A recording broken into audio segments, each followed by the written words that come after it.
Well, I think we're at a phase. I was making the point earlier that connectivity was important, which is obviously true, but bandwidth is also important, and speed is obviously particularly important to video if video is going to be technologically disrupted in the way that we've seen with so many other industries, including newspapers, but also music as well.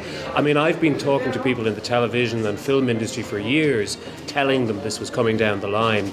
And I don't think they've quite believed it, and it is actually starting to happen now. But I think what's important is to understand that each industry, each creative industry or content creation industry is affected or is disrupted in different ways. It didn't work the same way with the music industry as it did with the news industry, or indeed the travel industry for that matter. So what's going to happen with video? How is video going to pan out?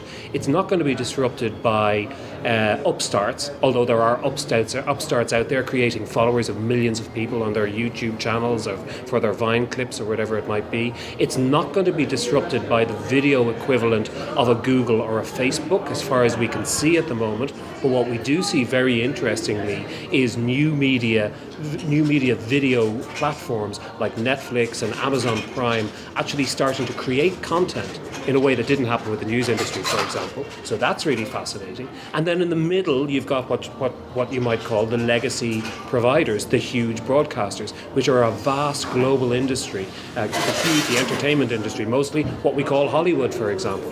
What's going to happen with all that? And how are those three different elements, and who knows, a bunch of other elements as well, going to play off each other? I mean, how is the fact that, as you say yourself, the Irish Times, which didn't even know how to pick up a video camera 2 years ago, is now outputting 50 or 60 clips a week, and that's likely to increase exponentially over the next while.